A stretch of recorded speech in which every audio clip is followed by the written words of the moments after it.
In 1985, Mike Reamer was 36 years old and living in Tacoma, Washington. His main job was construction and building work. During winter, Mike would always go to a forest that had the famous Nisqually River, where he hunted animals. Mike had been hunting in the same forest for more than 15 years, so he knew every place in it. That's why he always went to remote areas where there were no people, because if there were people walking around, the animals would get scared and wouldn't come near the traps. He had everything planned, and he was very professional at what he did. Mike was in a relationship with a woman named Diana, who was 21 years old, and they had a 2-year-old daughter named Crystal. Mike and Diana's relationship wasn't very good. One day, Mike broke into Diana's house and assaulted her. On top of that, Mike always carried a gun with him. After this incident, Diana filed a restraining order against Mike, and as far as I understand, this meant that Mike was not allowed to see his daughter or contact her.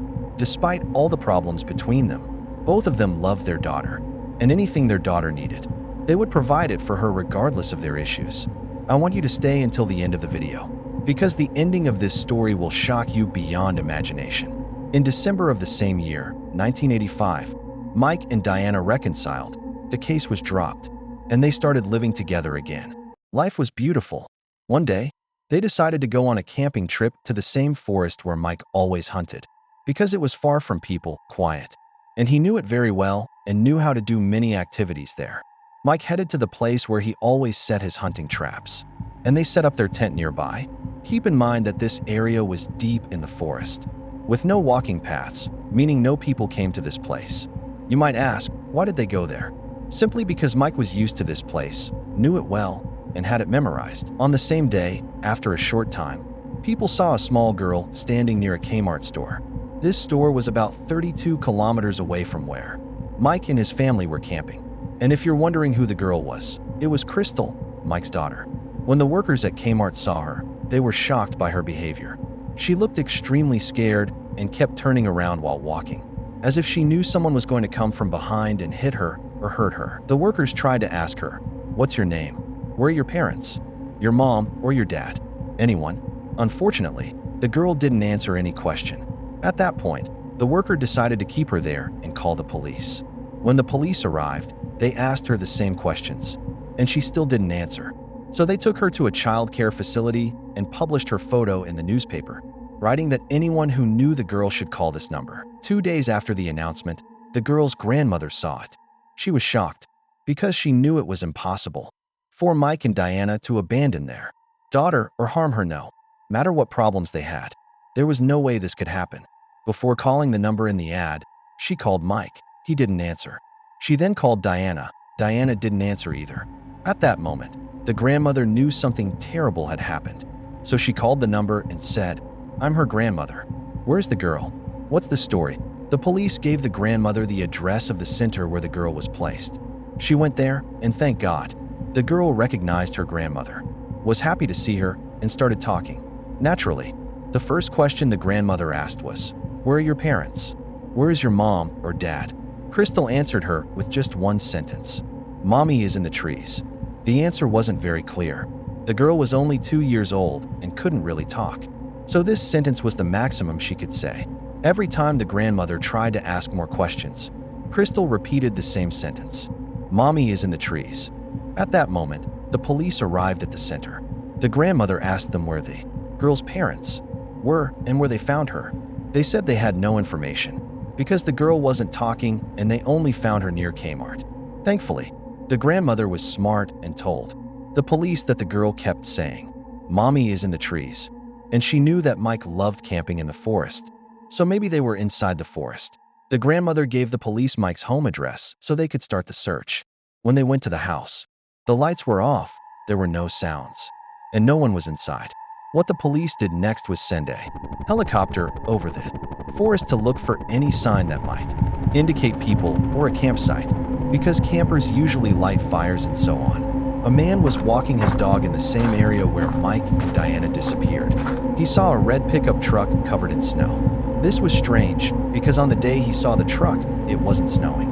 It was clear that the truck had been there for a long time, and the snow on it was old and frozen, since no one was moving or using the vehicle. The man approached the truck and tried to wipe the snow to see what was inside. The first thing he saw was blood, not on the driver's seat, but on the passenger seat, which was covered in blood. He was terrified, ran away immediately, and called the police to report the vehicle. The police arrived, saw the truck, and quickly identified it as Mike's. They immediately began searching the surrounding area, hoping to find any clue related to the case. They didn't find evidence, but they did find Diana's body. She had been stabbed 17 times, and a stocking was tied around her neck. Since they found Diana, they expected to find Mike as well. So they searched the area around her body, but they found nothing. They opened the truck to make sure no one was inside and found a note that said, "I love you, Diana," written by hand. When they showed the note to the family, they confirmed that it was Mike's handwriting. He used to send them handwritten letters by mail, since it was 1985, and they knew his handwriting well. After seeing the note and Diana's body, everyone started saying that Mike was the killer because the note was in his handwriting. He was missing, and all the events seemed to connect. People began to believe that Mike was responsible, but in reality, the story was completely different. I will briefly tell you about an incident that happened 4 months before Mike and Diana disappeared, because this part of the story is very important. On August 10th, 1985, a man named Stephen was on a camping trip with his girlfriend in the same area where Mike and Diana later disappeared. They were even very close to the place where Mike used to hunt. During their trip, they were attacked in a strange way and were killed. The police found Stephen's body quickly. Because it hadn't been moved, it was inside the tent where they were sleeping. Stephen was killed while he was asleep. As for his girlfriend, the search for her took months. When her body was finally found, there was a stocking tied around her neck, from the same brand as the one found on Diana's neck. The case became bigger, and people started saying that Mike was the one killing people, because he was the only person known to be in that area. The police had a different opinion. They denied that Mike was the criminal. First, they had no solid proof that the handwriting was actually Mike's. Second, there was no motive. They said, okay, maybe he attacked Diana because they had problems, even though that didn't really make sense. But even if we assume he did that, why would he kill Stephen and his girlfriend? What would be the reason? At the same time, the police couldn't issue an arrest warrant for Mike because they didn't know whether he was alive or not. If he wasn't alive, then obviously he couldn't be the killer. Still, because of how the story unfolded in public opinion, people believed Mike was the killer who murdered others and finally killed his wife and fled. Over time, the story was almost forgotten. People were convinced Mike was the criminal, and the case was closed in their minds.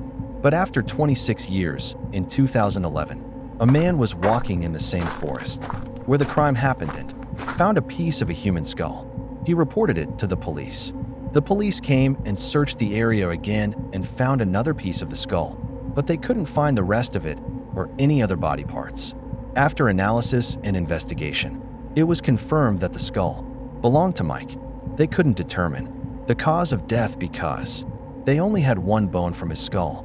However, they were able to estimate the time of death and determined that he died at the same time Diana did. In short, Mike turned out to be innocent.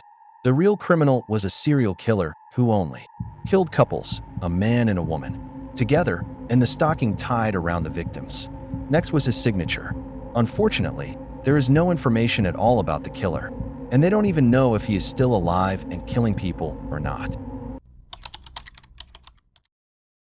Today's case is classified as one of the most terrifying cases in the history of Germany.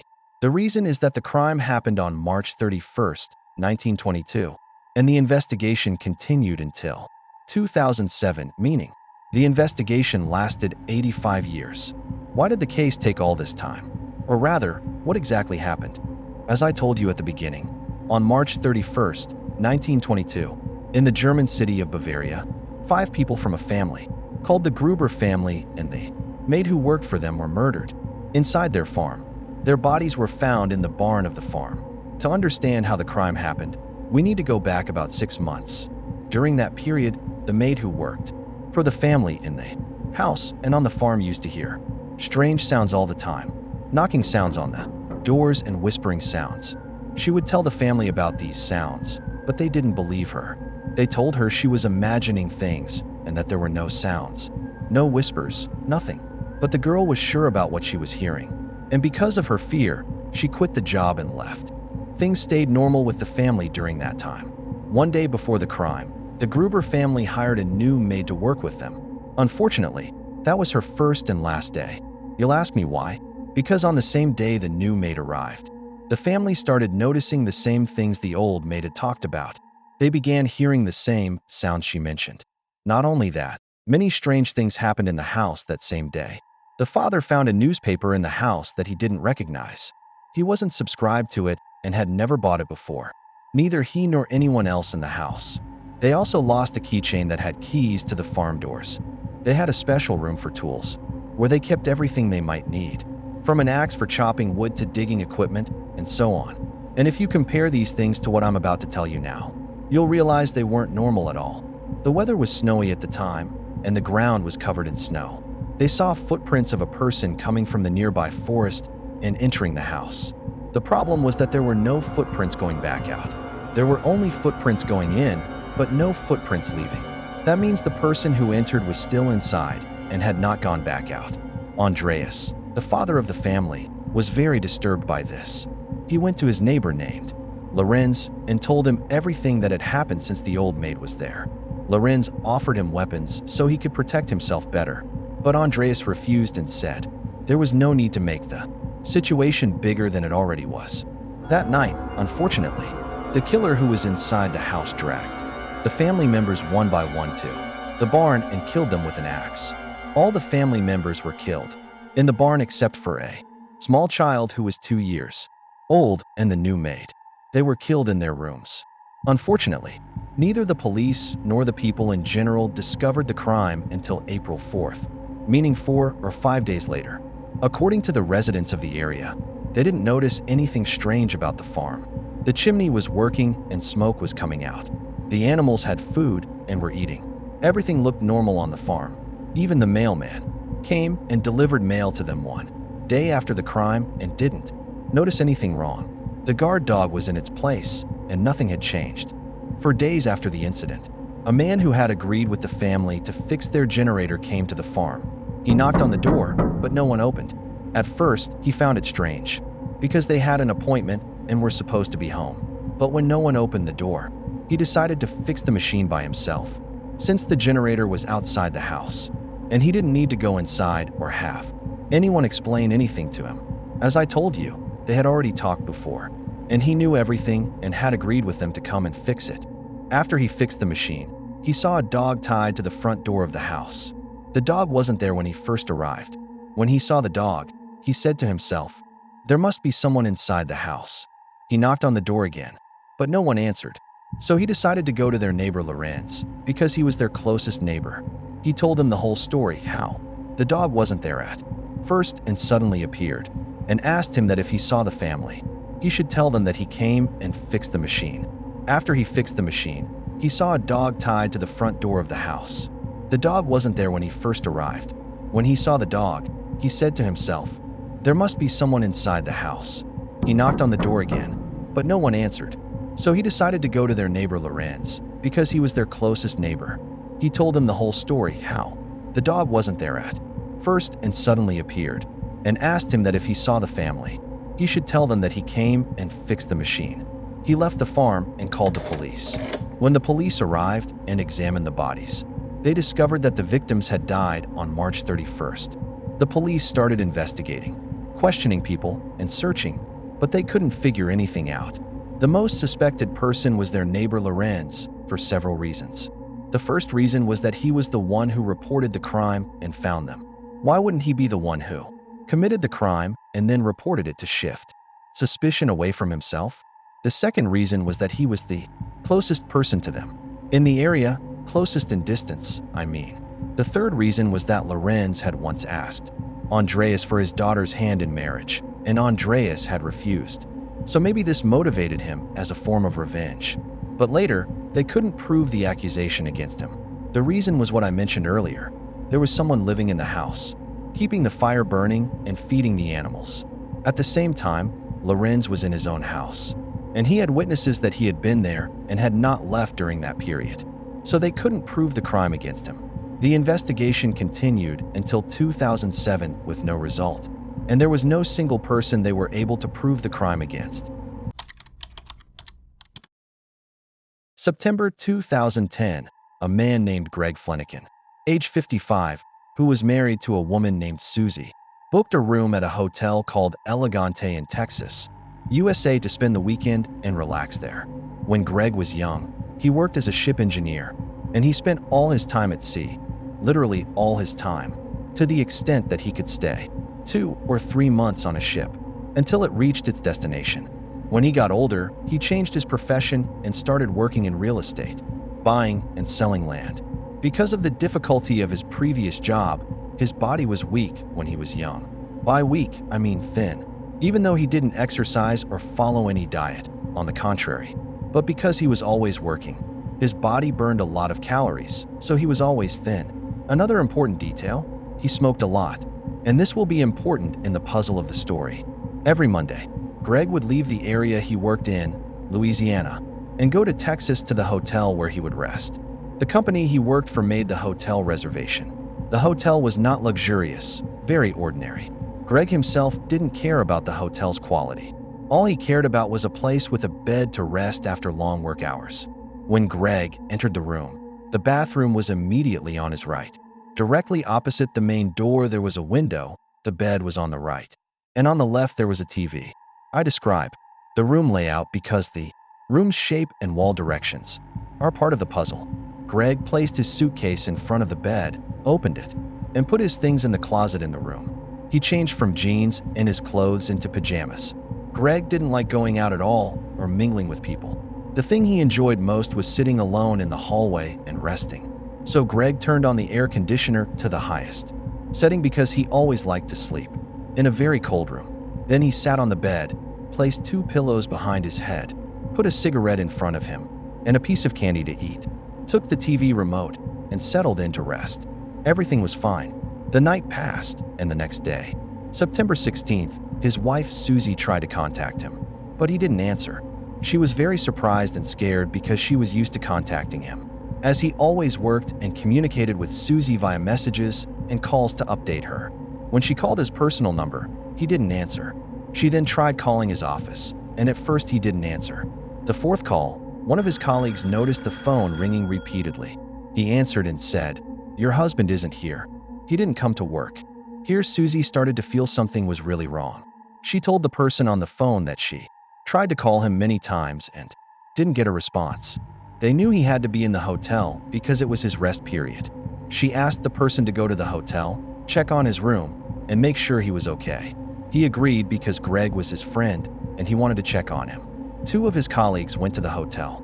When they arrived at his room, they knocked on the door, but no one answered, even though Greg had entered the hotel and didn't leave. They knocked repeatedly, and when they gave up, they went to the hotel manager and explained everything. They asked him to open the room, because the hotel would have a master key.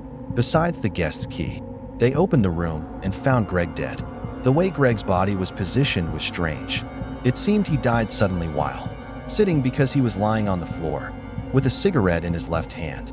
They realized he died suddenly while smoking. They immediately called emergency services and reported the situation. An ambulance arrived with the police and an investigator named Apple. When the investigator arrived, he noticed the room was warm. He started investigating the crime scene, but couldn't see anything strange. The door was intact. No signs of break-in, no blood anywhere. And Greg's body had no injuries except a small scratch under his eye, which likely happened when he fell off the bed after dying. When they searched the room and his belongings, everything was intact, just as Greg left it. Even the money in his wallet was there. This meant that no one broke into the room, no thief. Nothing went wrong in the adjacent rooms, and people inside those rooms said they didn't hear or see anything unusual. The investigator was very puzzled and couldn't explain how Greg died. He searched the room again, looking for drugs, alcohol, or anything that could have caused Greg's death, but the room had nothing. At that moment, the investigator called Greg's wife, Susie, to inform her, as she still had no knowledge of what happened. Susie said that her husband didn't neglect his health, though he ate unhealthy food, didn't exercise, and smoked heavily. Greg was 55 years old. The investigator concluded that Greg's death was likely natural, possibly a heart attack or other medical condition. They sent the body to a surgeon named Tommy Brown, a very skilled doctor in the area. The investigator told him they suspected a heart attack. When the doctor examined the body, externally, there were no injuries, except the small scratch under the eye. But internally, everything was completely different. The internal organs were severely damaged.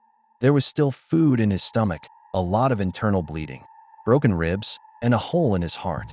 Dr. Tommy Brown, who was supposed to be the best doctor in the area, couldn't explain how his internal organs were damaged without external injuries.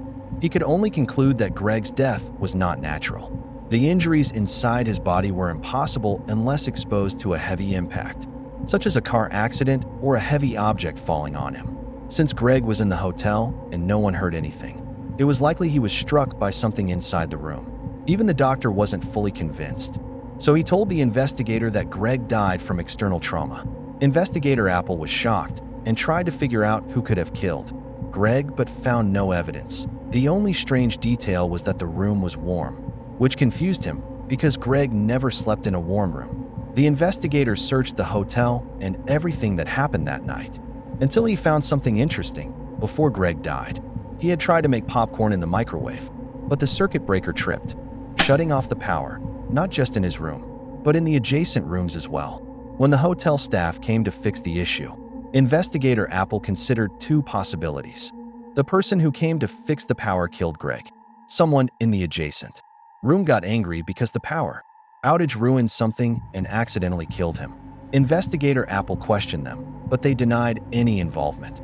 They claimed they only heard Greg coughing and didn't see anything. The case went cold for 7 months. After 7 months, Susie hired a private investigator named Ken, a famous and skilled detective. She explained the case, and Ken agreed to investigate. Ken asked Susie detailed questions, including whether anything seemed strange about the room. She told him that the room was warm, which was unusual because Greg always slept in a very cold room. Ken took the information and went to investigator Apple to examine room 348, where Greg died. After reviewing all the information and photos collected over 7 months, Ken said, "I've solved it." Apple was shocked and asked how he could solve it in 5 minutes. Ken said he needed 5 minutes to ask Susie one question. He asked, "Did Greg smoke with his right hand or left hand?" Susie said, "Right hand only." Ken thanked her and explained to Apple. Ken said, "Since Greg never sleeps without turning the air conditioner to the coldest setting. When the power went out, the AC definitely turned off, but the room stayed cold because of the cold that had already built up. The worker fixed the electricity at 8:30, and after the power came back, the AC wouldn't turn on by itself. Greg had to turn it on, but Greg didn't turn it on because he didn't notice it was off, since the room was still cold. Since Greg didn't turn it back on, that means he died between 8:30 and 9 o'clock. Apple said, "Nice theory, but it doesn't help us know how Greg died or who killed him." Ken said, "I know. Be patient." He continued, "Greg 100% did not die from beating or violence as the doctor assumed. The reason is the cigarette. According to Susie, Greg smokes with his right hand, but when they found his body, the cigarette was in his left hand. That means Greg was sitting on his bed smoking normally, and suddenly something happened that made him get up to ask for help or do something. To do anything, he would need his right hand. So he moved the cigarette from his right hand to his left to use his right hand. But unfortunately, he didn't manage to do anything, fell to the ground, and died. That fall explains the broken ribs and injuries inside his body." Detective Apple was amazed and said, "Your words make sense, but what could have happened to him to make him get up and try to escape the room?" Ken said, "Come with me and I'll explain." They went to room 348. As soon as they entered, Ken pointed to a spot on the wall next to the door that had a new layer of plaster, meaning it had been repaired. Apple said it could be from the door handle. Ken then went to room 349, the room where the two suspected men had stayed. In the same place on the wall between the two rooms, there was also a repair mark. When Ken put his finger on it, there was a small hole between the walls. Ken showed this to Apple. They brought experts to examine the walls and used lasers to see the direction of the path. It went exactly to the place where Greg died. If you still haven't guessed, I'll help you. A bullet entered from room 349 into Greg's room. and that bullet caused the hole. And if you remember, when the medical examiner did the autopsy, he said there was a hole in Greg's heart. So it was 100% confirmed that the cause of death was a bullet that entered his heart, specifically fired from room 349. The police and detectives called one of the men who had been in that room and told him they wanted him to sign a paper to confirm his statement. "Didn't you say you didn't see or hear anything?" He said, "Yes. We just want you to sign your statement." He agreed and signed. After he signed, Ken asked him, "Are you sure about your statement? Do you have anything else to say?" He said no. Suddenly, Ken jumped up and shouted, "You're a liar. We know a bullet was fired from your room into Greg's room, and that bullet killed him. You're lying to us, and since you signed your statement, we will imprison you for giving false testimony." When the man heard he would be imprisoned, he changed his mind and decided to confess. He told the police that his friend named Mueller brought a gun into the room and started joking with it. Both of them were drunk. Mueller raised the gun and pointed it at his friend. His friend pushed or moved his hand away from the gun, and in that movement the gun fell to the floor and fired by itself. The bullet went into Greg's room. After the shot, they stayed sitting quietly to hear if anyone would come or ask about the sound. They waited and heard nothing, so they thought no one was in the room and that everything was fine. They covered the hole and went to the bar. When they came back from the bar, they heard Greg coughing, so they thought that when the bullet was fired there was no one in the room. And now someone was there, and they were convinced everything was okay. But the next day, when they saw the police arrive and saw the body, they realized they were in trouble. So they hid the gun and kept saying they didn't hear or see anything. They stayed silent until Ken forced them to confess. Based on this testimony, the police sentenced Mueller to 10 years in prison for involuntary manslaughter, killing by accident,